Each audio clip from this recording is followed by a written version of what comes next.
Kalau kita tengok dari sudut penguasaan ilmu besi ni, orang kita melihat kepada praktikal tidaknya. Kita tak perang macam Arab perang. Arab perang dia berdepan ramai-ramai begitu, sebab dia berperang di padang pasir. Kita tak ada padang pasir. Arab perang di gurun. Gurun dia padang pasir, kita pergi gurun sini banyak hutan. Kan? Ataupun kita lawan bawah rumah semacam saya katakan tadi, bawah istana, atas dek kapal. Atas kapal pun dengan tali macam-macam, jadi ruang itu susah. Orang barat pun berperang di padang rumput. Tengok kita orang Melayu ni. Orang Melayu ni walaupun kita popular, tapi kalau kita bukan keturunan raja, kita tak boleh jadi raja. Tun Saban tu dia ada pengikut dia. Orang Perak dah ramai jadi pengikut Tun Saban, tapi Tun Saban tahu bahawa dia bukan keturunan raja, dia tak boleh jadi raja. Maka dia kena cari seorang anak raja untuk dirajakan. Masa tu Kota Melaka sudah jatuh. Sebab itu Sultan Mahmud berada di Kampar. Kampar pun Melaka juga. Jangan kita salah faham ya. Bila sebut jatuh, yang jatuh tu bukan Melaka, yang jatuh 1511 tu hanyalah Kota Melaka dan pelabuhan Melaka. Wa ala alihi wa sahbihi ajma'in. Rabbi shrah li sadri wa yassir li amri wa hlul 'uqdatam min lisani yafqahu qawli. Yang saya muliakan Tuan Imam, tuan-tuan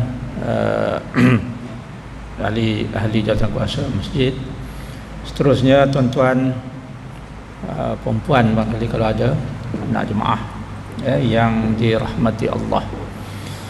Terlebih dahulu izinkan saya untuk memanjatkan kesyukuran yang tidak terhingga kehadrat Allah Azza wa Jalla, yang dengan limpah kurnia kekuatan serta inayah yang dianugerahkannya, maka kita dapat bersama-sama berada dalam majlis ilmu pada hari yang berbahagia ini. Seperti mana yang disebut oleh Tuan Imam tadi, kalau nak diikutkan tajuk yang diamanahkan untuk kita bincang pada malam ini, tajuk dia besar ya, iaitu semangat besi. Besar tu. Semangat besi. Adakah orang kita ini, dalam konteks perbincangan kita pada malam ini, oleh sebab kita buat di masjid yang mari ini semuanya orang Islam Melaka, jadi kita bincang hal yang berkaitan dengan orang Islam. Dan oleh kerana kita berbincang ini di Malaysia, maka saya nak mengkhususkan membincangkan tentang orang Melayu Islam. Kalau kita bincang di tempat lain, di negara lain, mungkin kita bincang secara umum lah orang Islam ya. Orang Islam ni ada yang Melayu, ada yang tak Melayu kan. Tapi dalam konteks kita di Malaysia ni, bila kita sebut orang Islam, maknanya kita merujuk kepada orang Melayu lah, terutamanya malam ini. Walaupun di Malaysia ni ada juga orang Islam, saudara-saudara kita yang bukan Melayu, umpamanya Cina Islam, orang India Islam, Siam Islam dan sebagainya. Tapi dalam konteks kita ini, kita nak khusus membicarakan tentang semangat besi orang Melayu, semangat besi orang Melayu Islam. Sebab ada orang tertanya-tanya, apa benar orang Islam, orang Melayu itulah menguasai begitu banyak ilmu, termasuklah ilmu besi. Dia macam ini ya tuan-tuan, barangkali kerana hampir 500 tahun kita ini berada di bawah kuasa ataupun pengaruh penjajah, ramai di antara kita sudah hilang jati diri, tidak mengenal siapa nenek moyang kita, sehingga kan kita menganggap kita ini, kalau dalam istilah kita orang utara lah, kita ini lekeh sangat, kita ini leceh sangat, seolah-olah kita ini tidak ada tamadun, seolah kita ini tidak tahu apa-apa ya. Sehingga kita terlupa bahawa tamadun kita ini sudah lama. tamadun orang Melayu di Malaysia ini sudah begitu lama. Dan kita bercakap tentang tamadun besi. Kita tak naklah bercakap tamadun yang awal lagi daripada itu, tamadun zaman batu dan sebagainya. Itu tak ada dalam skop perbincangan kita. Ya. Dan bukti demi bukti yang digali keluar dari perut bumi, yang tertanam di dalam perut bumi itu melalui aktiviti penyelidikan, excavation ataupun ekskavasi, khususnya di kawasan Sungai Batu, itu merupakan bukti hidup, bukti nyata, bukti terang bahawa sudah wujud satu tamadun besi yang besar. Dan pakar-pakar mulanya mengatakan bahawa tamadun itu seawal 500 sebelum Masihi. Tetapi baru-baru ini saya baca jumpaan yang kemudian mengatakan bahawa 700 lebih sebelum Masihi sudah ada tamadun batu. Itu tamadun yang begitu hebat, dan kemuncaknya ialah pada abad pertama ataupun abad kedua, dengan terjumpanya begitu banyak serombong-serombong relau melebur bijih besi. Jadi maknanya kalau kita nak bercakap soal semangat besi, ya, kita bercakap tentang satu ilmu yang diberikan oleh Allah Ta'ala kepada nenek moyang kita itu sudah begitu lama. Jadi malam ini saya tak mau membawa tuan-tuan dan puan-puan balik ke zaman 700 ataupun 500 BC itu, tetapi saya nak lebih kepada membawa bukti bahawa memang kita sudah menguasai ilmu besi ini, sehingga nenek moyang kita mampu menghasilkan banyak barang-barang berguna daripada besi. Ya.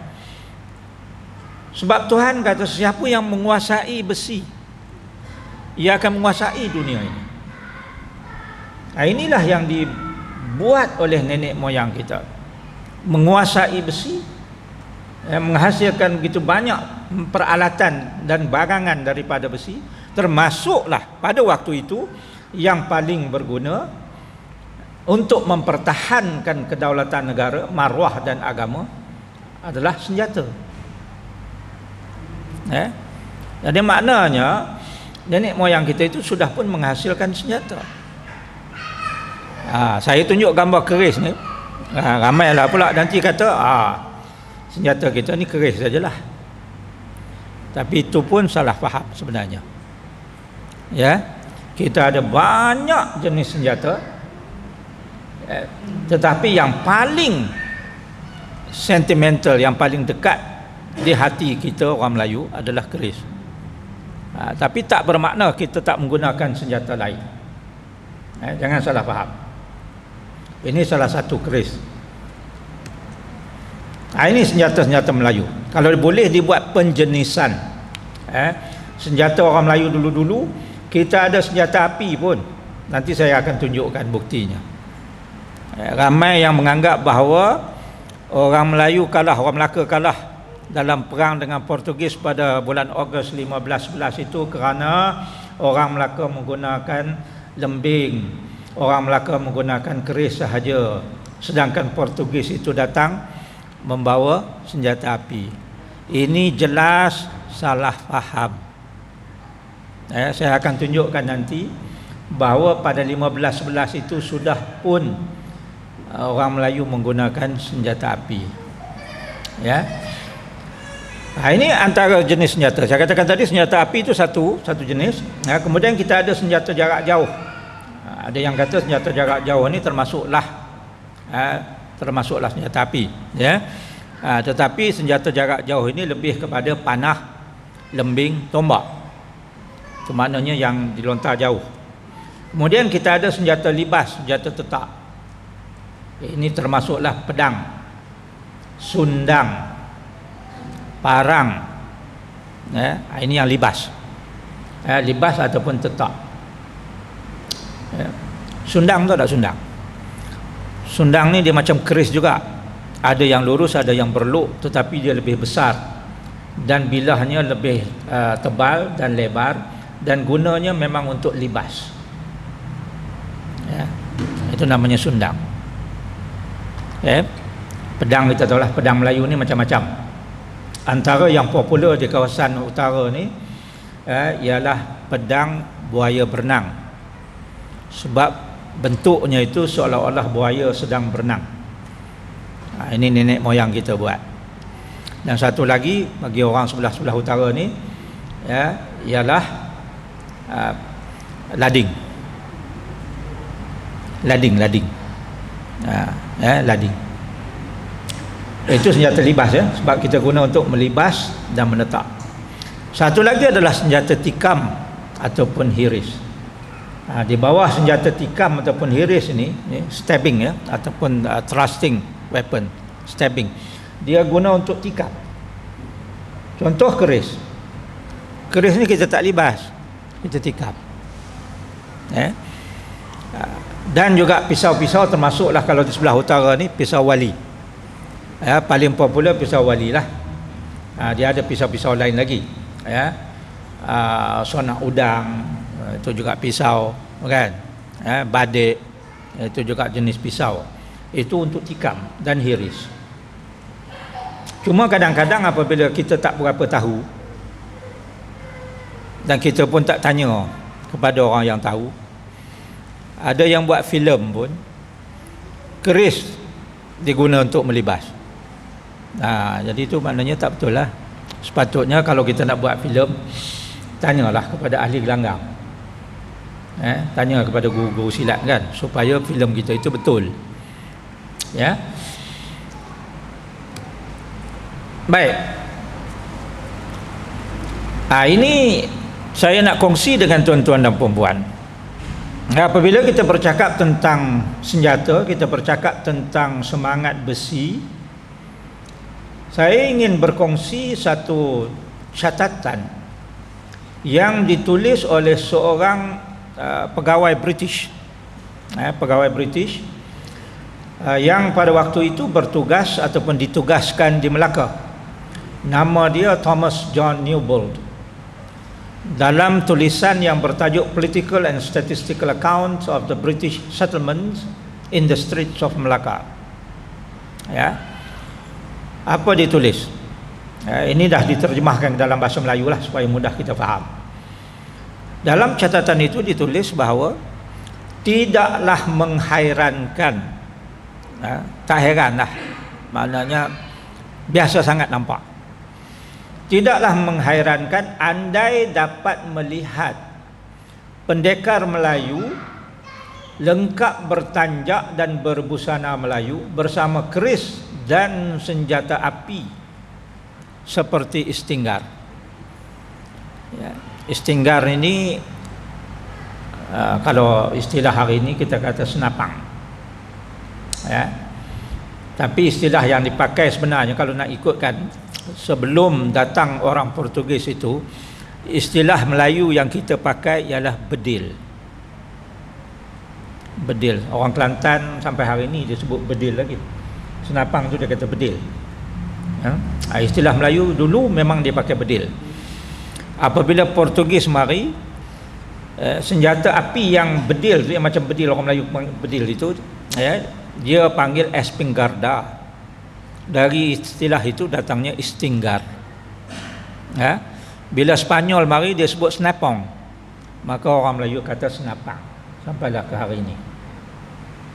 Tapi ia merujuk kepada senjata api. Kalau kita ambil catatan Thomas ini, maka pada waktu itu artinya sudah biasa sangat kalau dilihat orang Melayu itu, pendekar Melayu itu membawa selaras senjata api, bedilnya itu. Kemudian di samping senjata api itu ada senjata-senjata lain. Kalau kita tengok gambar ini, di belakangnya itu tersandang sebilah sundang, itu sundang tu. Kemudian di depan pinggangnya itu terselit keris sebilah. Ini yang kita nampak. Tapi ada lagi yang kita tak nampak, yang biasanya disorokkan. Umpamanya badik di belakang, ataupun kerambit, lawi ayam. Baru cukup lengkap untuk seorang pendekar itu andai mahu ke medan. Jadi maknanya orang Melayu ni dia tak bawa satu senjata saja ke medan. Sebab teknologi pada waktu itu, waktu itu belum ada machine gun. Jadi kalau dia ambil istinggar ini peluru dia bulat, sebiji je. Disebut juga dalam istilahnya, kalau kita baca kadang-kadang buku ditulis senapang lantak. Maknanya dia kena masukkan peluru di depan dan dilantakkan, bukan dengan besi lantak. Jadi oleh kerana pelurunya sebiji, kalau dia tembak sebiji tu je api. Kalau musuh ada 10 orang, 10 orang mari, dia tembak dari jauh, pam bunyi, kena seorang, 9 lagi ada, 9 lagi datang. Dan kalau dia nak masukkan peluru dan lantak semula, dia akan mengambil masa. Sebab itu senjata api ini boleh digunakan untuk menakutkan orang, untuk menggerunkan orang. Tetapi dari segi praktikal ataupun tidak, memang boleh tembak orang daripada jauh, tetapi sukar untuk mengekang musuh sepenuhnya, sebab musuh akan tetap sampai juga. Kerana itu dia letakkan senjata api itu, maka dia ambil lembing,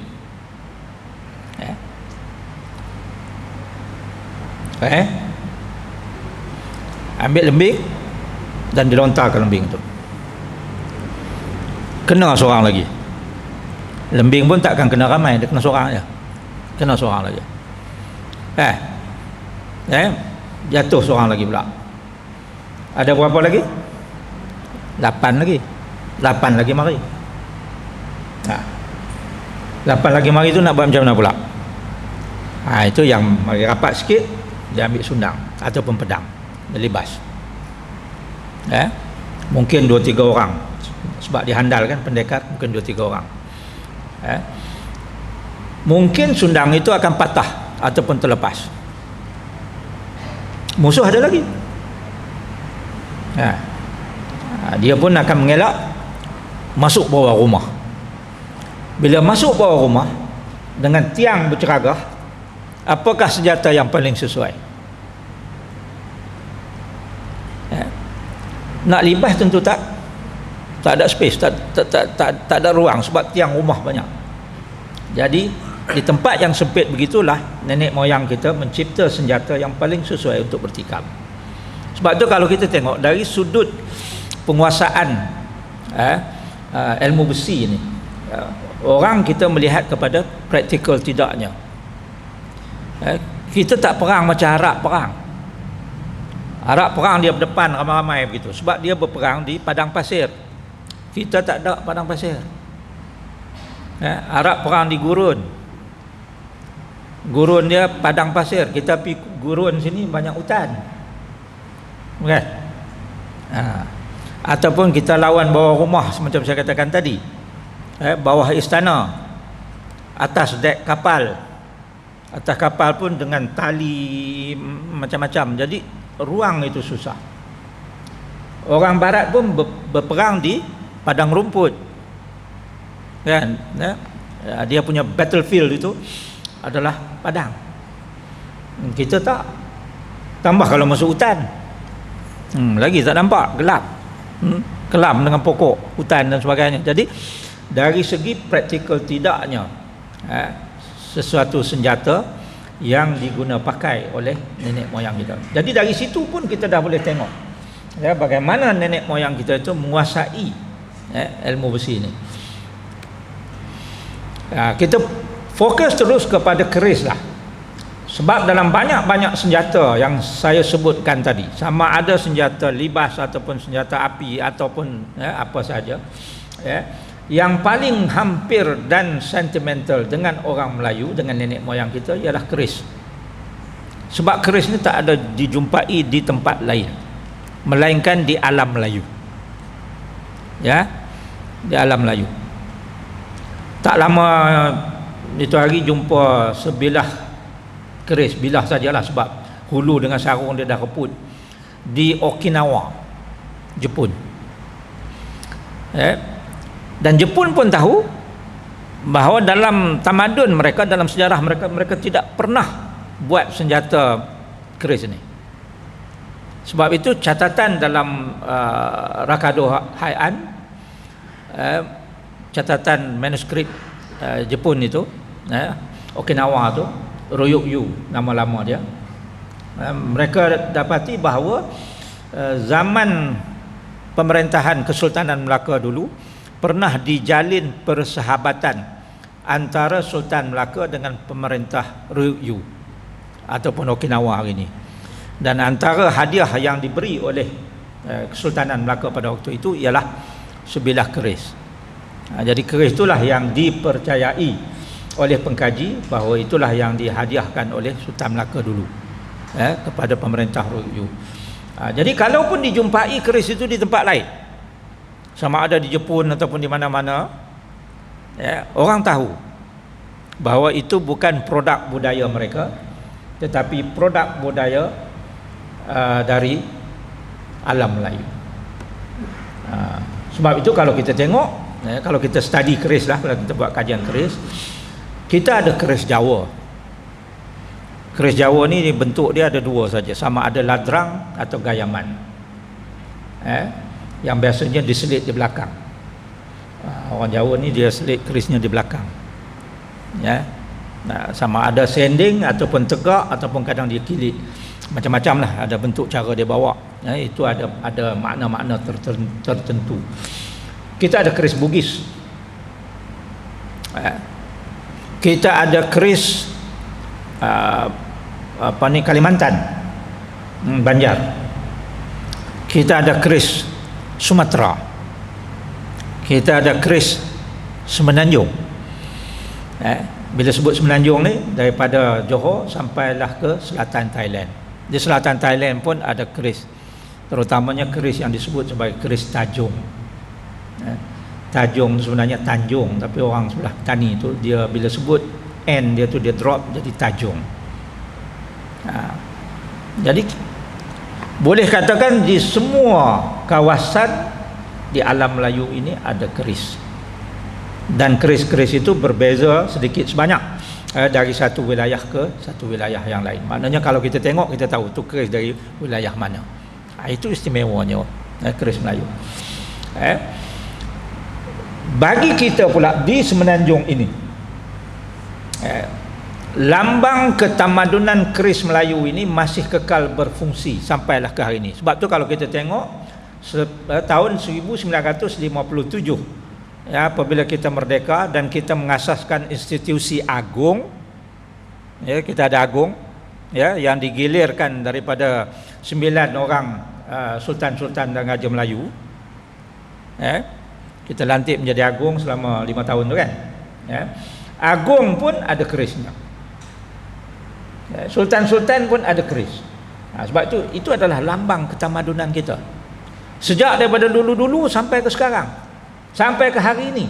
Baru ni kan kita tabal agung yang baru kan, kita lantik agung yang baru, pemasyuran agung yang baru, belum tabal lagi, pemasyuran agung yang baru. Dan kita tengok agung ni dia mesti ada keris, 2 keris, keris panjang di raja, keris pendek di raja. Dan kebanyakan sultan-sultan lain di negeri-negeri pun ada 2 keris juga, keris panjang di raja, keris pendek di raja. Dulu-dulu lagi lah, pembesar-pembesar pun ada keris. Apabila dilantik saja seorang pembesar, maka akan diberikan, akan dianugerahkan keris, seolah-olah ini adalah merupakan wakil kepada sultan. Itu signifikannya keris. Jadi apabila saya tak boleh bawa keris, sebab kalau bawa nanti kena tangkap. Sekarang ni di bawah akta barang senjata. Kalau kita cabut keris tu, apa yang kita nampak? Apa yang kita nampak? Ada orang kata dia cabut je keris tu nampak nampak punca syirik, jin, setan. Malah ada yang pergi buang keris tu ke dalam sungai.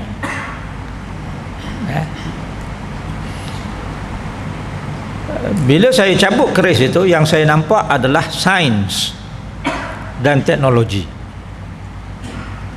Kerana nenek moyang kita tidak mungkin boleh menghasilkan sebilah keris seandainya mereka tidak menguasai sekurang-kurangnya ilmu sains bahan, material science ataupun metallurgy. Sains mencampur besi untuk menghasilkan bilah itu.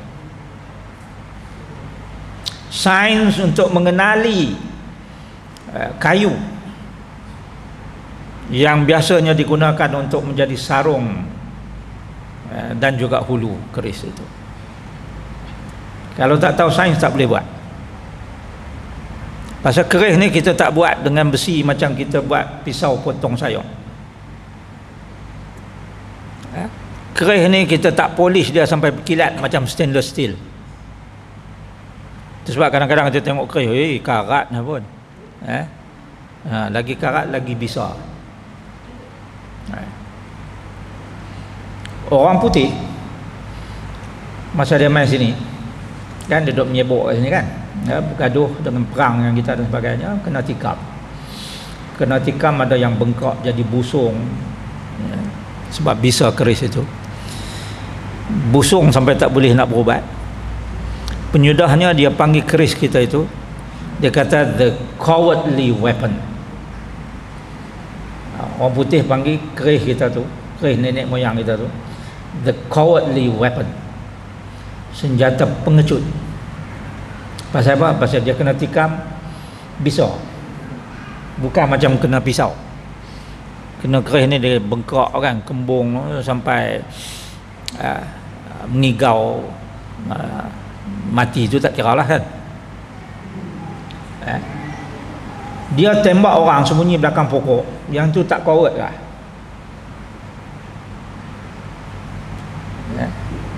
Korang-korangnya keris ni tak boleh baling, orang tak pernah baling keris. Keris ni kena main berdepan, satu lawan satu berdepan. Dia bukan macam panah dari jauh dah. Nak bertikam kena mari ke depan. Dia tembak, dia sembunyi belakang pokok. Lepas tu dia kata keris kita tu coward, pengecut. Jadi pada bilah keris itu terpapar penguasaan sains dan teknologi. Begitu juga pada hulu dan sarungnya. Kemudian cara nak jaga keris pula dah. Kalau tak faham sains dan teknologi tak boleh. Tak faham apa dia asid lemah, tak faham apa dia asid kuat, tak faham apa dia alkali, tak boleh. Sebab bilah tu nak kena rendam. Ini yang kata mandi keris. Bila kita rendam, dalam apa ni, ayak nyok ataupun cuka. Lepas tu kita rendam dalam ayak asam, limau, kan, benar tenyih dengan asam limau lagi, bagi keluar karat tu. Lepas tu kita asapkan. Bila asapkan dia kata dia tu jin lah tu, jin lah tu, pasal duk buah asap kemenyan tu. Tanpa kita faham kenapa orang dulu-dulu dia asap kemenyankan keris. Orang dulu-dulu bukan asap kemenyan keris dah, dinding rumah pun dia buah asap kemenyan. Pasal apa? Dia tak tanya Tok Wan pasal apa dia buah asap kemenyan di dinding tu. Nak asap lubang anai-anai, bagi anai-anai penin lari.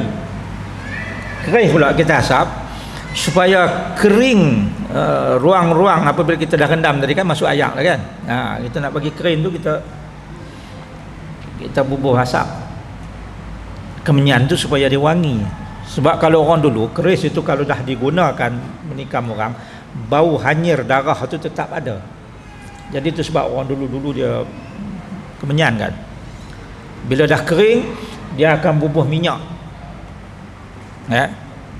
Ada yang bubuh minyak kelapa saja pun ada, tapi yang ada minyak atar, minyak wangi, dia campur dengan minyak kelapa, dia bubuh bagi wangi bila kerih dah tu. Pasal apa bubuh minyak? Sains. Apabila diselaputi minyak, maka tidak ada proses oxidation, proses oksidasi, tindak balas besi dengan udara yang boleh menjadikan ia cepat karat. Sebab tu saya kata penguasaan sains dan teknologi orang tua dulu. Kita tak tahu buh jin lah kah? Jin lah tu, jin lah kah? Kesian kat orang Melayu ni sebenarnya. Jepun sampai hari ni dia ada katana, dia ada pedang pendek, dia harakiri, bunuh diri. Arab pun ada simpan dia punya khanjar. Ukraine pun ada simpan dia punya pedang dia. Siam ada simpan kerabung dia. Myanmar ada simpan dia punya dau pendek dia. Mereka orang Melayu jin.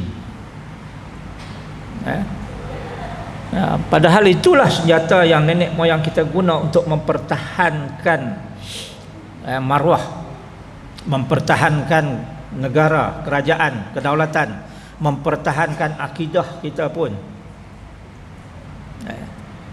Tuan-tuan tahu kan, sejak tahun 1511 lagi, dengan kemasukan padri-padri Kristian melalui Melaka, mereka telah cuba sedaya upaya untuk memurtadkan orang Melayu di Malaysia ni, di tanah Melayu ni lah. Masa tu belum ada Malaysia, di tanah ini. Kalau tidak kerana kekentalan nenek moyang kita itu mempertahankan, saya rasa ramai dah yang jadi tak tahu ada murtad. Sama seperti saudara kita di Filipina. Filipina tu bangsa macam kita juga. Warna kulit macam kita juga. Asalnya 90% orang di kepulauan Filipina itu beragama Islam. Manila hari ni kan Manila tu. Nama asalnya itu Fi Amanillah. Rajanya bernama Raja Sulaiman, dari keturunan Sultan Brunei. 90% penduduk di kepulauan Filipina itu beragama Islam. Nama asal bukan nama Filipina. Itu kemudian 1521 masuklah agama Kristian melalui Cebu. Raja Humabon yang mula murtad, dibawa masuk oleh Spaniards.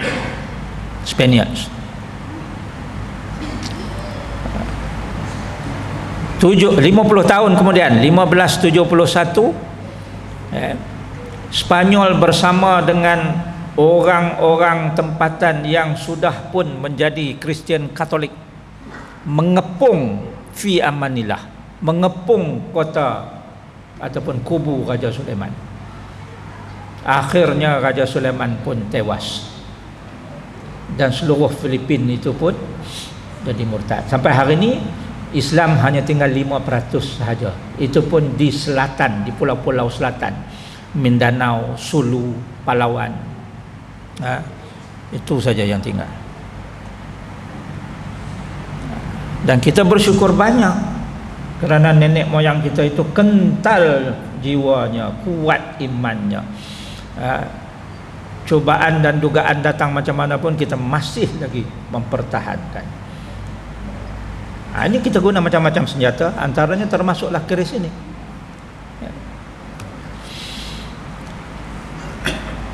Jadi keris ini, tukang yang buat itu kita panggil empu. Empu ni tukang yang buat keris dari A sampai Z. Maknanya dia yang buat bekalan keris, dia yang buat bilah, dia yang canai bilah, kemudian dia yang buat sarung, dia yang buat hulu. Cukup lengkap. sebilah keris. Itu namanya empu. Ada orang dia tak boleh buat hulu sarung, dia boleh buat bilah saja. Itu kita panggil pandai besi. Ada pula orang dia tak boleh buat bilah, dia kata tak jadi, dia hanya buat sarung saja. Kita panggil dia tukang sarung. Ada pula dia tak boleh buat sarung, dia buat sarung sengit tak tentu arah, kan? Bilah pun dia tak boleh buat. Tapi bila orang dah buat bilah, dah buat sarung bagi kat dia, dia boleh buat hulu cantik, maka namanya tukang hulu. Nampak? Daripada dulu lagi dah ada spesifik job. Tapi kalau yang boleh sapu semua, itu namanya empu. Apa yang empu ni buat? Mula-mula dia kena pilih besi dulu. Lepas tu dia nak kena cantum dan campurkan besi. Kemudian dia ketuk dan membentuk. Kemudian dia melurah, kalau bilah tu ada lurah lah, dan siapkan, rapikan sebilah keris, kemudian buat sarung dan hulu. Itu proses pembuatan keris. Ini satu contoh. Cantik tak ni? Ini kelas, kita kata kelas bangsawan. Barangkali keris ini adalah merupakan keris bangsawan. Tuan-tuan tahu keris ni ada di mana? Ini gambar yang kita ambil daripada sebilah keris di Tropen Museum, di Belanda. Ada berapa bilah keris kita di Belanda? 1000 lebih. 1000 lebih. Belanda punggah bawa balik 1000 lebih. Hari ini disimpan di Tropen Museum, di Museum Austria, bukan Australia, Austria. Di Museum Austria tu ada 1000 lebih bilah juga. Di Buckingham Palace, istana tempat tinggalnya hari ini King Charles dengan Queen Camilla, ada 30 lebih. Di Kent Weaponry Museum, United Kingdom, ada 30 bilah lebih. Jadi keris kita ni dah bertebaran ke seluruh dunia. Saya nak tanya tuan-tuan yang ada di sini, katalah satu hari kita ni naik kapal terbang ataupun naik kapal lah, kita pergi Afrika, kan? Pergi Afrika, kita jumpa lah senjata orang Afrika tu, pisau, lepas tu kayu bengkok macam golf tu kan lah. Agak-agak kita nak kutip buat balik ke tak? Nak kutip buat balik tak kayu tu? Kayu tu dia katuk sama dia kan, katuk kepala sama dia. Kita nak kutip buat balik tak? Ini membawa kepada persoalan, kenapa orang barat begitu berminat untuk mengambil senjata kita dan bawa balik ke sana? Kalaulah senjata itu tidak istimewa, tidak menarik, tidak ada rahsia di sebaliknya. Nak azan dulu kan? Itu signal azan kan? Nak azan dulu kan? Tak mau azan? Itu bila itu tak mau azan. Baik, kalau tak mau azan saya teruskan dulu ya. Apa istimewanya keris itu sehingga mereka bawa balik? Tuan-tuan dan perempuan tahu, saya nak sebut di sini, nak kongsi dengan tuan-tuan dan perempuan. Forum tahu kan? Forum ya. Forum secara rasmi membincangkan keris dan senjata Melayu, ya, di kota London kali pertama dibuat pada tahun 1935.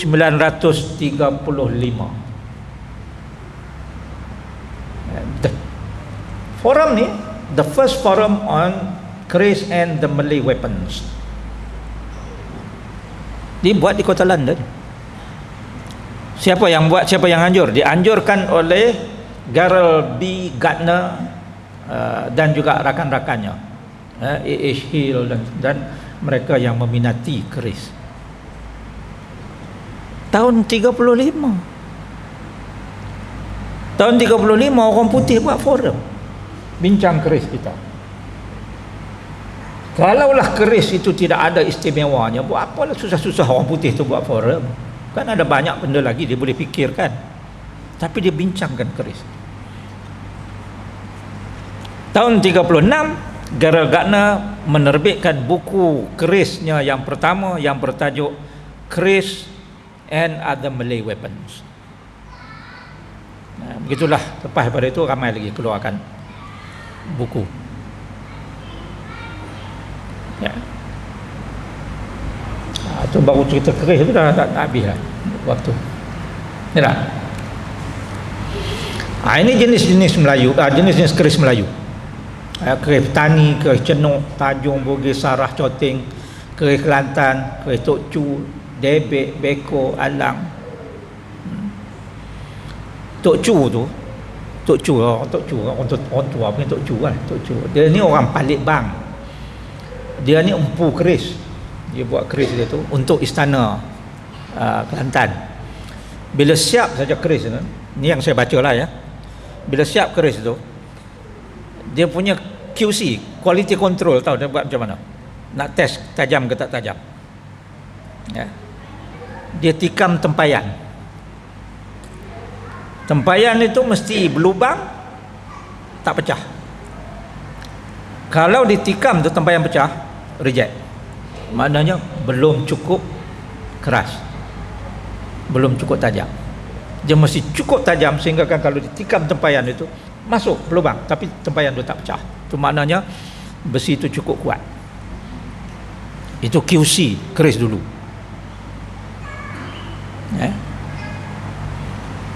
Kemudian Terengganu ada Melela, ada Bugis. Melela ni keris yang ada alur dia tu. Orang tua buat keris alur tu sebab bila dia ada alur, kalau ditikam, ya, lubang tu jadi besar. Bila lubang besar, dia akan menyebabkan udara masuk dan menghambur keluar lebih banyak darah. Jadi maknanya orang yang kena tikam dengan keris yang ada alur ni, beralur ni, sama ada Melela ataupun Carita, dia lagi cepat matilah sebab darah lagi cepat keluar. Keris Pahang yang banyaknya adalah pengaruh daripada Bugis. Keris Melaka yang dikatakan keris Semenanjung, keris Kedah ada Bugis ada Alang, keris Perak banyak yang Bugis, Johor Riau tu banyak bentuk Bugis. Ini contoh hulu. Tengok hulu keris. Ini dibuat daripada kayu.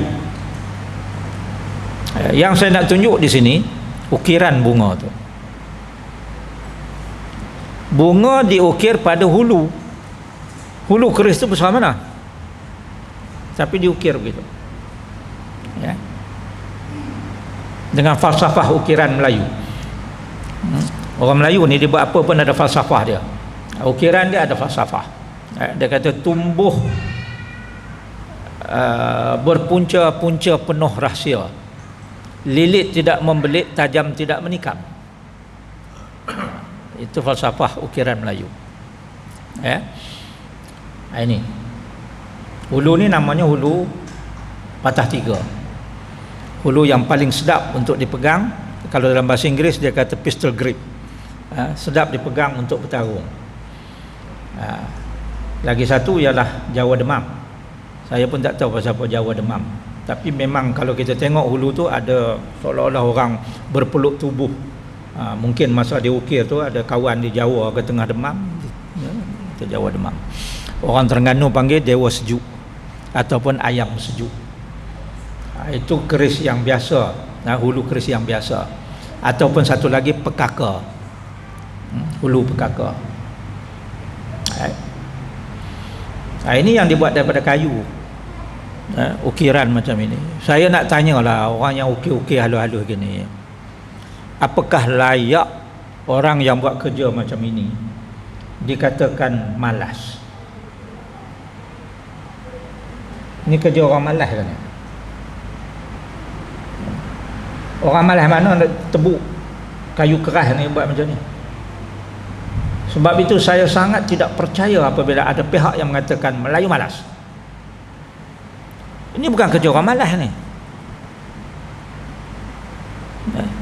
Makan bulan ni nak siap. Ini baru kayu. Ya. Hulu keris bukan hanya dibuat dari kayu. Ada yang dibuat dari gading. Gading gajah. Okeylah, gading gajah kata, ada yang kata tak apa keras tu. Ya. Ada yang dibuat dari geraham gajah, gigi geraham gajah. Gigi geraham gajah, nak cabut gigi geraham gajah tu pun satu hari dah kan. Bukannya mudah nak pergi cabut gigi geraham gajah tu. Dah dapat dipotong dalam bentuk ini, kemudian diukir lagi. Dan yang paling luar biasa ialah gigi ikan paus. Kerih orang tua-tua dulu, hulunya gigi ikan paus. Ada orang kata mana ada ikan paus kawasan kita ni. Orang kita bukannya duk belayar kot Selat Melaka sahaja. Orang Melayu itu kan pelayar, dia belayar kata-kata. Mungkin satu hari dia belayar tu terjumpa bangkai ikan paus kan. Ya, dia ambil gigi tu untuk dibuat hulu keris.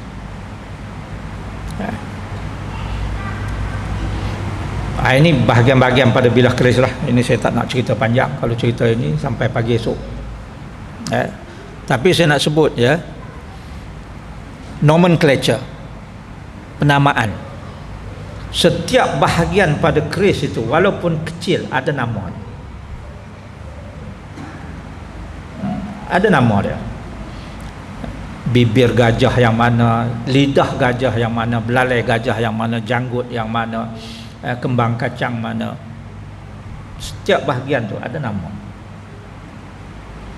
Sebab tu saya kata keris adalah epitome, puncak kebijaksanaan orang dulu, penguasaan besi dulu.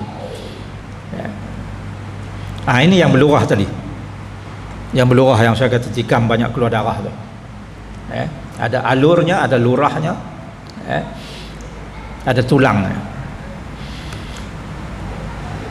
Nah, apa istimewanya keris? Keris adalah sains Melayu. Tadi saya ada sebut, kalau kita kaji betul-betul keris itu banyak rahsianya, daripada pembuatan sampailah kepada penjagaan. Cara kita menempa keris ini tidak jauh beza daripada cara orang Damsyik menempa pedang. Apabila dia campur besi itu, corak yang terbentuk, kita di sini sebut pamor. Ya. Saya tak pasti orang Damsyik dia sebut apa, tapi orang putih sebut, dia kata Damascus iron, mengambil nama tempat itu. Saya rasa 5-6 tahun yang lepas, saintis Jerman mereka mengambil pedang yang diguna pakai oleh tentera salib, tentera Salahuddin Al-Ayyubi yang melawan tentera salib, untuk dikaji bagaimana pedang ini boleh begitu tajam dan kukuh sehingga boleh menembusi baju besi tentera salib. Jadi orang putih ni dia fed up kan, sebab baju besi dia tu boleh ditembusi dengan pedang daripada tentera Salahuddin ini. Maka mereka kaji saki-baki pedang yang mereka dapat tu, kaji. Apa yang dia jumpa? Di bawah mikroskop berkuasa tinggi, pada bilah mata pedang itu dijumpai susunan carbon nanotubes. Ini saya baca dia punya laporan. Dia kata dijumpai carbon nanotubes. Macam mana penempa-penempa di Damsyik pada waktu itu boleh menyusun carbon nanotubes pada bilah mata pedang, sehingga kan bilah mata pedang itu jadi cukup kukuh, tak mudah sumbing, dan boleh tikam, tembus baju besi tentera salib melalui proses penempaan dan kemudian disebut quenching ni apa, sepuh. Kalau orang kita kata sepuh kan orang tua kita, dia buat parang, dia buat pisau, dia buat keris, dia sepuh. Bila dah siap, dia bakar dulu, lepas tu terus masukkan dalam air sejuk. Tukang di perlis dia sebut ini sebagai, dia kata besi terkejut. Ada seorang tukang di perlis tu, Cik Din tu, saya tanya dia kata besi terkejut. Saya kata pasal apa besi terkejut? Sebab dia panas, lepas tu kita terus sejukkan dia. Bila terus sejuk secara mengejut itu, molekul-molekul itu dia terus mampat dan dia jadi keras. Sebab itu proses sepuhan adalah proses mengeraskan besi. Dia jadi lebih keras daripada biasa. Ini semuanya kita tak mungkin boleh buat kalau nenek moyang kita tidak menguasai sains dan teknologi. Jangan kita anggap lekeh walaupun dia orang tu tak masuk universiti. Memanglah tak ada universiti masa tu, tetapi mereka punya pemikiran jauh lebih baik.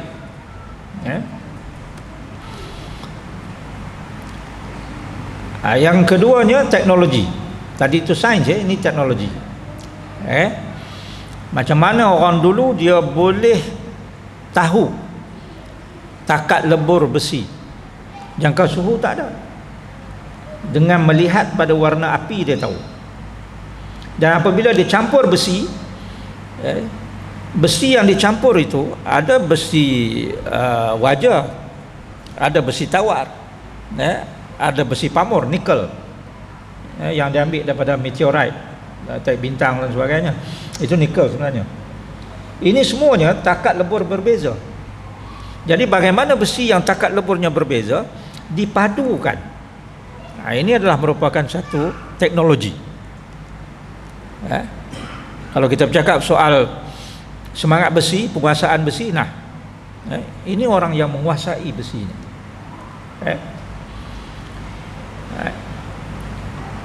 Paling kurang 3 jenis besi dicampur. Hari ini, sampai hari ini, kalau keris yang bagus 7 jenis besi.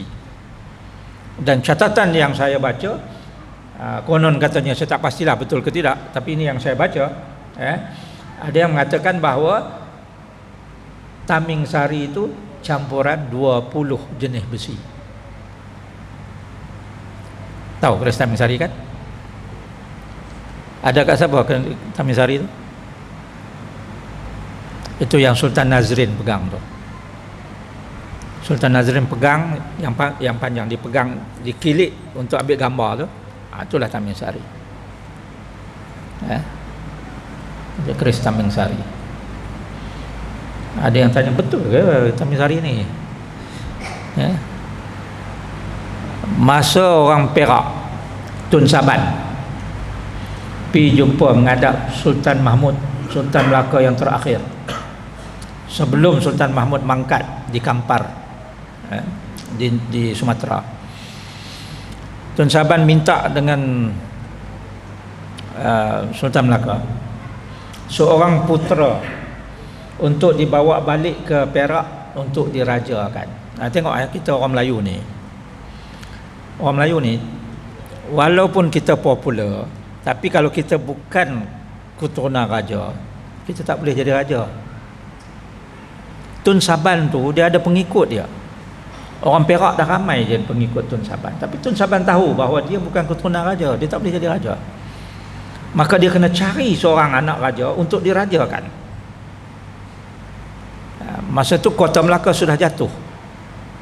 Sebab itu Sultan Mahmud berada di Kampar. Kampar pun Melaka juga. Jangan kita salah faham. Bila sebut jatuh, yang jatuh tu bukan Melaka, yang jatuh 1511 tu hanyalah kota Melaka dan pelabuhan Melaka. Melaka di kiri dan kanan Selat Melaka. Selat tengah-tengah tu nama dia Selat Melaka.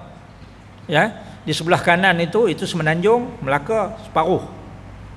Sebelah lagi satu tu Sumatera, Jambi, Riau, itu Melaka juga, separuh lagi.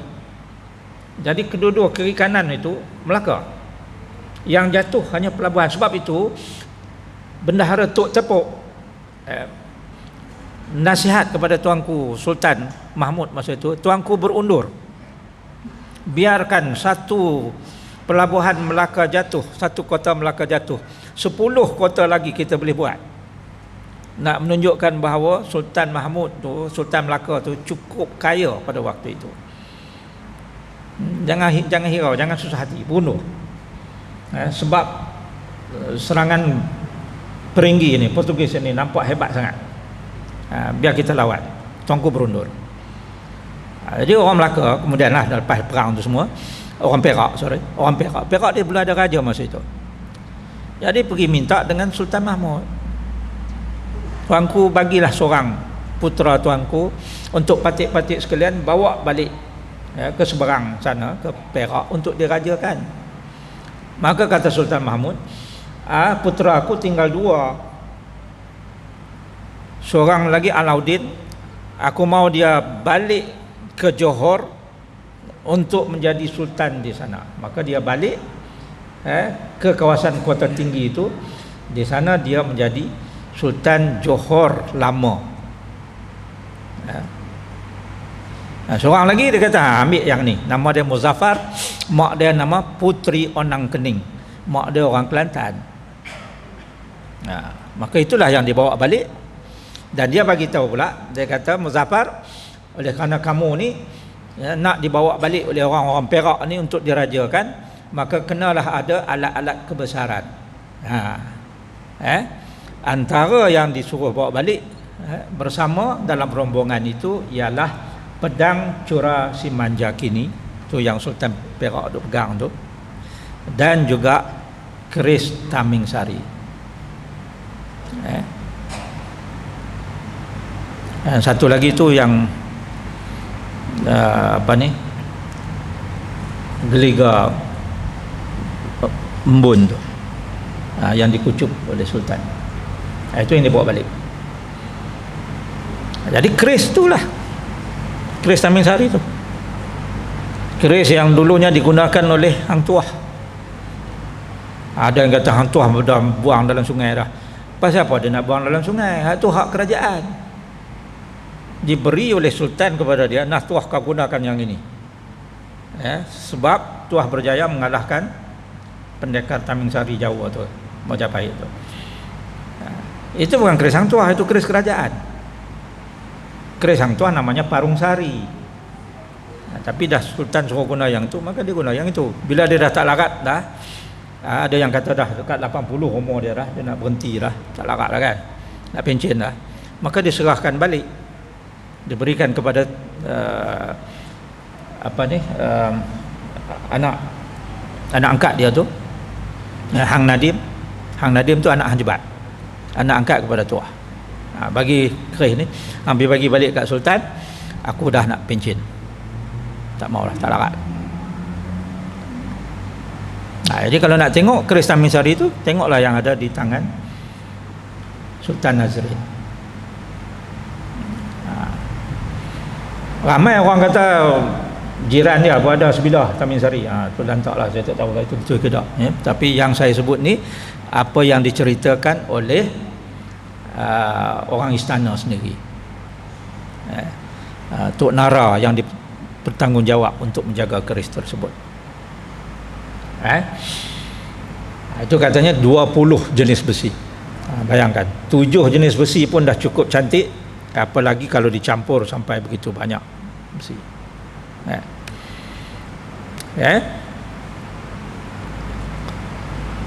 Saya nak lajukan sikit. Falsafah ni memang banyak lah, macam-macam. Orang putih ni bila dia takut dia duk kena tikam tu, satu ketika di tak semua tempat, tak semua negeri, tapi ada negeri-negeri yang orang putih punya advisor ni sangat berpengaruh, dia mengeluarkan arahan supaya orang Melayu tak boleh buat keris. Siapa yang buat keris akan dikenakan hukuman. Jadi satu ketika orang Melayu tak buat keris lah. Dia buat apa? Dia buat badik. Sebab bilah keris dengan bilah badik tu, besi tu sama je, campur besi tu sama. cuma bentuk saja berbeza. Dan dari segi bisa ni sama je. Ketika mau putih jadi serba tu juga, tak tentu arah kat dia. Ya. Jadi saya nak laju lagi. Nah, ini yang saya interview Pak Mazin ni. Ini tukang dah tua dah sekarang ni, dia tak larat lah. Tukang keris yang membuat keris untuk Istana Perak di Bukit Candan. Saya pergi interview dia masa saya buat kajian pasal keris dulu. Dia pun susah hati sebab tak ada anak yang nak ikut, yang berminat. Jadi khawatir tukang-tukang keris kita tak ramai dah. Di Semenanjung ni kalau semua negeri lah, kalau kita campurkan, saya rasa tak sampai pun 15 orang lah yang tinggal. Kalau tak dijaga betul, mungkin 10 tahun lagi tak ada lagi dah tukang keris ni. Di Jawa masih ada lebih kurang 200. Yalah, sebab dia orang ramai kan. Ya. Sebab tu saya cuba sedaya upaya tolong puak-puak ni. Tapi yalah, ini kena orang politik kena bekerjasama lah. Ya, contohnya Perak tahun ni kan tahun melawat Perak. Saya kata cenderamata yang nak bagi kat orang tu, cenderamata nak bagi kepada tetamu-tetamu negeri tu, buatlah keris. Jadi puak-puak ni ada kerja, buat keris, bubuh dalam kaca cantik-cantik, hadiahkan kepada pembesar. Sebab itu raja-raja dulu, sultan-sultan dulu, dia hadiahkan kepada pembesar, sultan negara-negara lain, hadiah keris. Jadi tukang keris ni boleh hidup. Ni duk bagi plek. Saya ada 3-4 guni plek di pejabat. Saya pencen, saya tak tahu nak buat apa dengan plek tu. Nak bawa balik rumah, orang rumah marah, tak ada tempat nak letak. Tinggal kat pejabat, siapa pun tak nak buat apa kan, yang bentuk perisai tu kan, plek tu. Cuba buat keris ke, lembing ke kan, buat keris cantik. Ini Pak Mazin ni, dia keturunan generasi ke-7 Daeng Sedili Bugis, yang dibawa masuk daripada Sulawesi, daripada Bugis masuk ke Bukit Candan. Gunanya untuk membuat keris untuk istana. Ini keturunan-keturunan dia orang, yang menguasai ilmu ni. Ini yang saya katakan tadi, tengok warna api pun dia tahu, dah boleh ketuk. Tengok warna api pun dia tahu, dah boleh campur. Ini selepas diketuk dan dilipat, diketuk, lipat, ketuk, lipat, ketuk, lipat. Itu sebabnya dia jadi berpamur.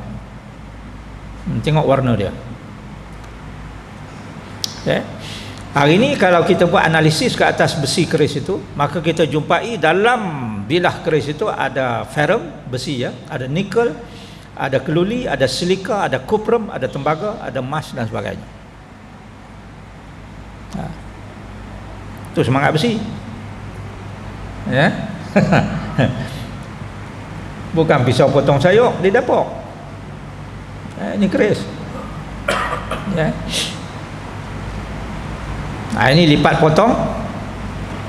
Itu bila dah sejuk, nampak besi baja di tengah, dikapit. Ya. Alright.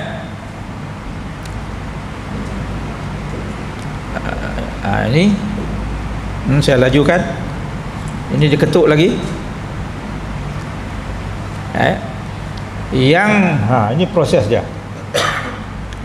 Daripada besi yang dicantum itu, kemudian disatukan, kemudian dilipat, kemudian dimasukkan baja di tengah, kemudian jadi apa yang kita sebut sebagai bekalan. Yang ini bekalan.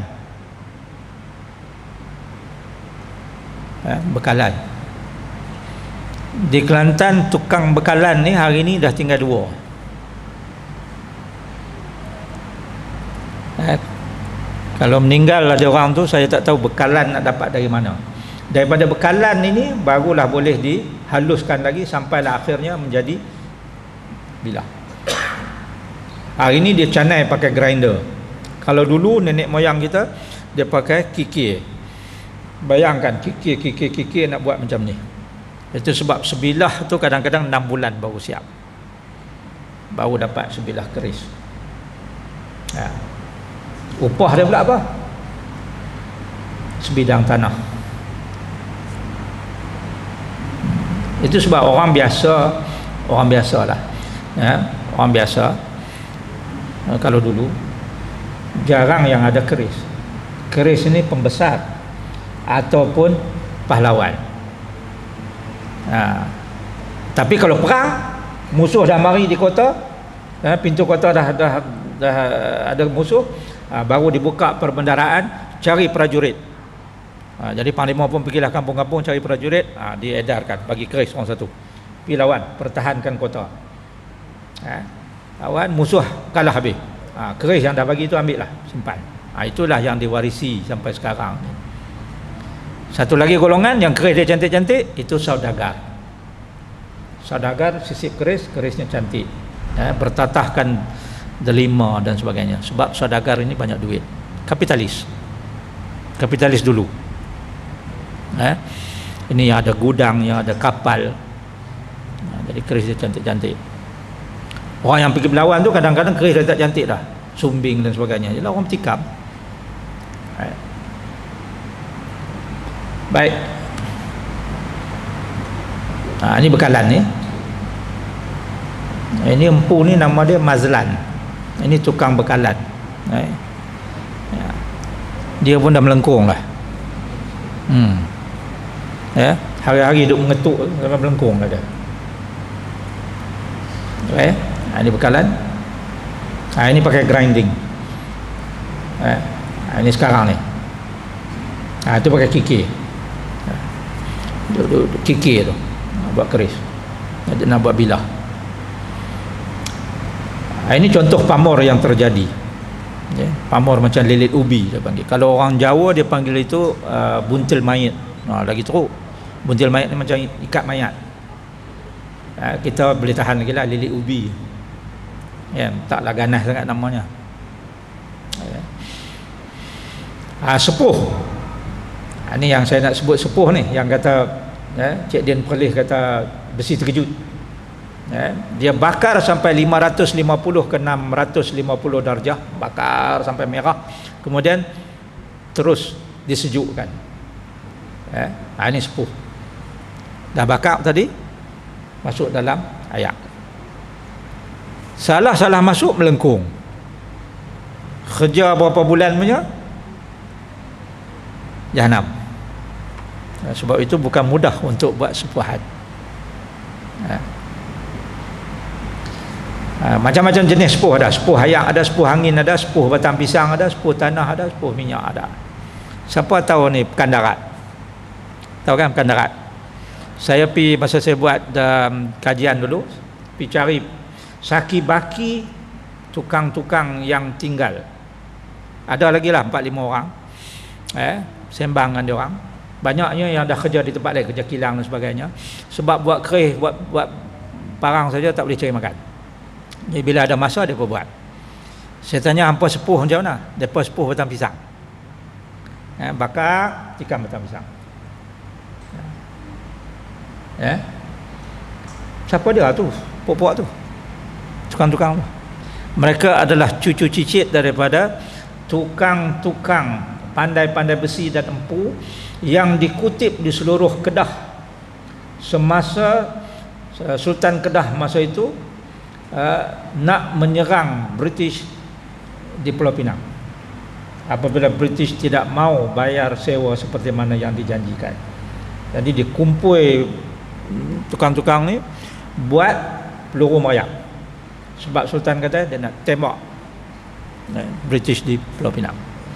Tapi ada kaki pergi bocor rahsia, pasukan Kedah belum sempat serang, pasukan Kedah yang kena serang dulu oleh British, dan serangan itu gagal. British bukan hanya dapat kekal di Pulau Pinang, malah dapat pula Province Wellesley Bampat. Puak kita juga lah tali barut.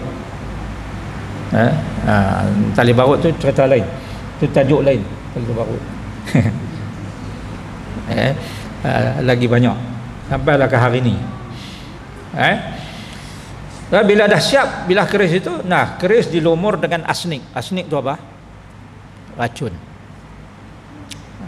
Racun. Itu sebab dia bisa. Itu sebab kalau tuan-tuan pergi kedai antik kan, tengok ada keris lama, teringin nak beli, jangan sesekali cabut dan kucup. Sebab kita tak tahu orang dulu mungkin dia dah bubuh asnik. Kalau yang tukang-tukang lah ni tak ada lah, asnik ni kita nak beli pun payah. Kan? Racun. Kalau orang dulu dia mungkin dah bubuh asnik. Piduk kucup pula, lepas tu jadi tak tawan. Lepas tu tuduh jin. Jin ni buat jadi lagu ni. Padahal asnik dia tak ada kaitan dengan jin. Ini pamor. Yang kata campur-campur besi dia jadi gini. Pamor ni disebut pamor gigi yu. Pasal dia tepi-tepi tu macam gigi ikan yu. Ni pamor perut ular. Pasal bentuk dia nak macam perut ular. Ni pamor kulit temikai. Pasal bila campur-campur besi kan, tengok-tengok, oi, macam kulit temikai. Yang ni beras tumpah. Basuh beras tumpah kan. Jadi macam tu. Orang tua bagi nama senang. Yang ni campuran beras tumpah dengan mata ketitir, mata burung apa? Burung tekukok. Ketitir tu orang Kelantan panggil. Ini bulu ayam, pamor bulu ayam. Pamor daun kelapa. Beratus jenis pamor yang terjadi hasil daripada campuran besi ni. Lele ubi tadi, puntil mayat. Yang ni miang perak ataupun miang berlian. Ada juga bila campur-campur tengok berkilat berkelit. Dia kata berlian. Bulu rusa, dia macam bulu tengkuk rusa tu. Merambut, ni macam rambut yang mengurai. Biji petai. Campur-campur tengok, oi, jadi biji petai.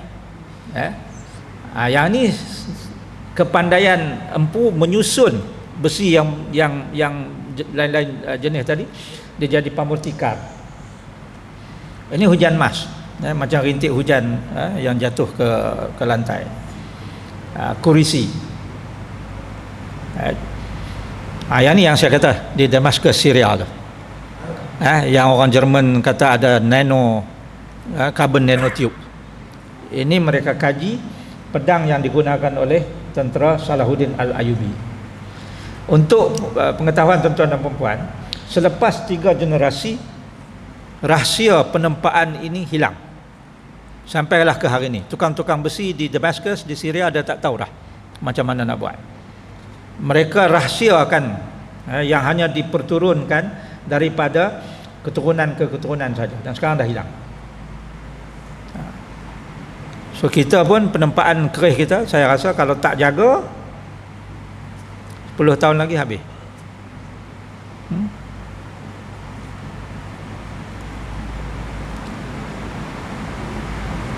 Ini kayu kemuning yang paling banyak digunakan, kemuning emas. Ada yang kata kemuning ni dia rahsia dia, kayu ni dia punya property ialah dia menjadi penawar kepada luka. Jadi pada sebilah keris itu bisa pun dia, penawar pun dia. Sebab tu kalau kena tikam dia akan tenyih dengan kayu kemuning ni, dengan hulu ni. Ini kayu sena. Biasanya dibuat sarung. Dipanggil bahagian sarung tu yang straight tu dipanggil dipanggil batang serunai. Pasal apa? Sebab kayu sena ni, satu, dia menyerap kelembapan, akan menjadikan bilah itu kering. Yang keduanya, dia menyebabkan wangi pada bilah. Jadi bilah tu tak bau darah lagi. Nampak orang tua kita punya pandai. Kalau kita mana kita tahu kan, buh kayu durian pun. Kayu durian ke kayu muktan ke, lepas tu duk heran pasal apa? Karat. Sebab kita tak baca property dia. Saya kata tadi tahun 1936 buku orang putih tulis, Garel Gardner tulis tentang keris. Jangan kita anggap terima kasih banyaklah pasal orang putih tulis. Kalau orang putih tak tulis pun, nenek moyang kita sudah banyak menulis manuskrip tentang keris. Ini antaranya. Maknanya kita tak terhutang budi pun dengan orang putih ni. Jangan dok rasa terhutang budi dengan orang putih. Ini manuskrip keris. Ini Tajung tadi saya kata, keris Tajung, Selatan Patani, Selatan Tai. Ini yang agung ya. Yang gading tu, yang putih tu, itu dibuat oleh Pak Mazin tadi. Pak Mazin kata dia yang buat, dan dia tunjuk kat saya saki baki, ada panjang ni lagi, gading yang digunakan untuk membuat keris agung ni. Yang sebelah sini ni, ini emas. Keris panjang diraja, keris agung tu, itu emas. Emas sarung dengan hulu. Bilah bukan, bilah besi. Ni Tamisari tadi. Tamisari. Tengok betul-betul. Kalau kita kaji keris, kita tahu bilah tu adalah bilah Jawa. Bilahnya adalah bilah Jawa. Sarung dan hulu itu lain. Adab memakai keris, ini tak apalah. Pantang larang, rahsia keris. Ni apa? Dia buat apa ni? Ni hukum bunuh. Hukum bunuh dulu. Kerajaan Kedah silam, kerajaan Melaka silam, inilah cara kita menjalankan hukum bunuh. Istilahnya disebut disalang. Keris yang digunakan itu keris panjang yang disebut sebagai keris penyalang. Orang salah itu diletakkan, suruh duduk, kemudian ditikam dengan keris penyalang itu melalui tulang selangka. Ni tulang selangka ni, tikam di sini dan akan masuk, memecahkan jantung, kemudian ditarik keluar, diletak atas ni kain ataupun kapas, dan orang itu akan mati sebab pendarahan dalaman. Masa orientalis barat datang, mereka datang sebagai pengembara masa itu, dia heran tengok macam mana orang Melayu ni punya budaya tamadun sehingga boleh hukum bunuh tanpa merosakkan anggota. Sebab kalau di tempat dia di barat sana, kalau kata hukum bunuh, dia akan pukul sampai pecah muka, ataupun dia tolak jatuh daripada cenuram, daripada cliff, tolak jatuh, ataupun dihirih kerat habis. Kita hanya satu lubang kecil saja, tikam, tarik, dia jatuh, mati. Dan kita bagi tahu dia bahawa kita tak boleh pecahkan muka dan sebagainya, sebab nanti nak sempurna mayat payah, kan? Nak mandi mayat, nak solat apa semua payahlah. Kalau kawan tu dah kena hirih, satu hal pula, dia ikat balik. Ini bukti ketinggian tamadun kita. Sampai nak bunuh pun ada cara. Baru-baru ni di Museum Warisan Melayu di UPM, saya bawa pelajar daripada Fakulti Perubatan, dan saya ceritakan tentang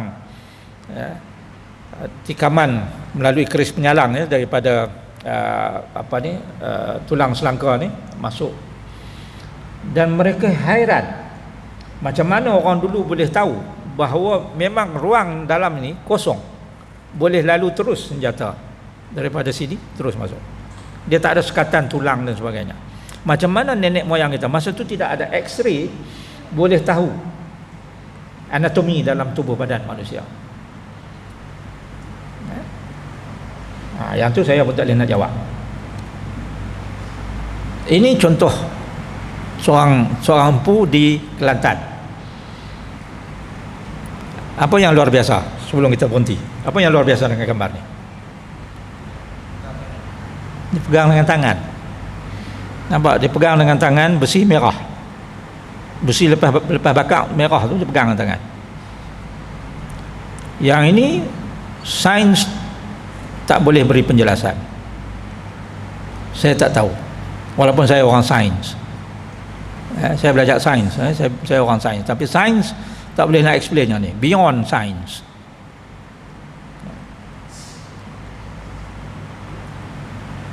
Sepuh lidah, yang ni lagi sains tak boleh nak cerita. Dia bakar merah-merah, tadi saya katakan sepuh angin, sepuh batang pisang, sepuh apa, ni dia jilat. Yang ni minta maaf, sains tak boleh nak terangkan? Saya tak tahu. Mungkin ke depan ada saintis yang boleh explain.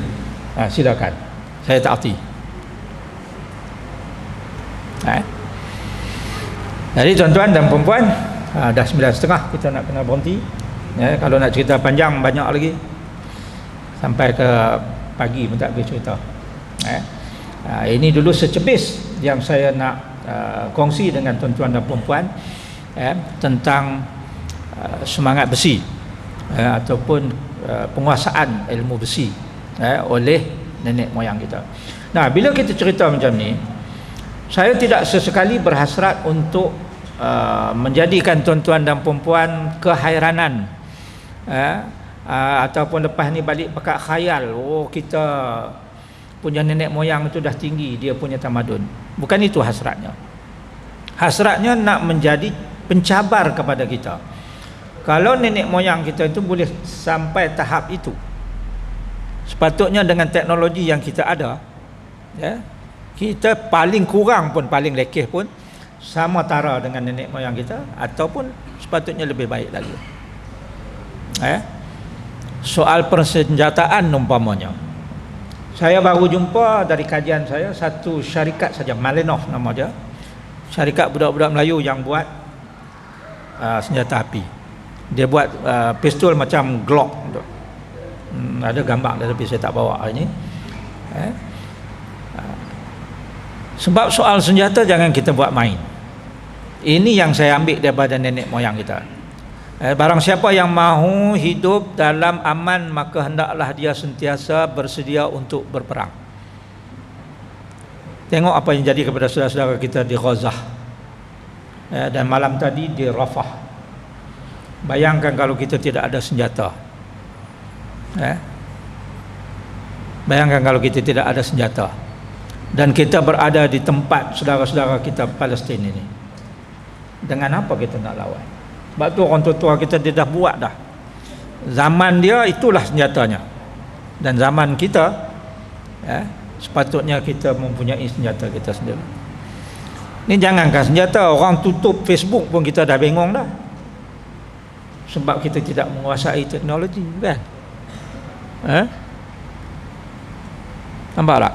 Jadi sebab itu orang Melayu, orang Islam di Malaysia khususnya, tolonglah beritahu anak-anak kita ni, ikutlah aliran sains. Saya bila baca laporan hanya 12.5% sahaja murid yang nak mengikuti aliran sains. Saya kata ini bala. Bala bagi orang Islam, bala bagi orang Melayu. Tutup guru pesan dia kata apa? Dia kata dengan sains hidup jadi mudah, dengan seni hidup jadi indah, dengan iman hidup jadi terarah. Dengan sains hidup jadi indah, jadi mudah. Jadi kalau sains tak tahu, hanya 12% saja nak ambil sains, siapa nak buat senjata ni? Sedangkan senjata itu mustahak, kan? Musuh di sekeliling kita tak tahu. Thailand itu musuh paling durjana. Hari ini dia hantar bantuan ke Israel. Thailand pernah serang kita 1821 sampai 1843, perang musuh bisik. Kemudian mereka menyerang Perak. Ni Thailand ni. Mereka juga mengizinkan Jepun masuk. Masa Jepun, Kedah diserahkan kepada Thailand, tukar nama jadi Kedah Saiburi. Jadi jiran kita itu bukan boleh kita percayakan 100%. Apakah kita sudah bersedia, tuan-tuan dan perempuan? Sebab tu saya kata kena peringat anak-anak, suruh ambil aliran sains. Jangan duk sibuk nak jadi influencer. Ini nak jadi influencer, nak jadi content creator. Nak create content macam mana kalau tak boleh berfikir? Saya mohon untuk berhenti di sini. Jam sudah 9.30. InsyaAllah kalau dipanjangkan umur, ada kesempatan lain, maka kita berjumpa lagi. Mohon maaf di atas keterlanjuran. Terima kasih banyak di atas segala perhatian. Assalamualaikum warahmatullahi wabarakatuh.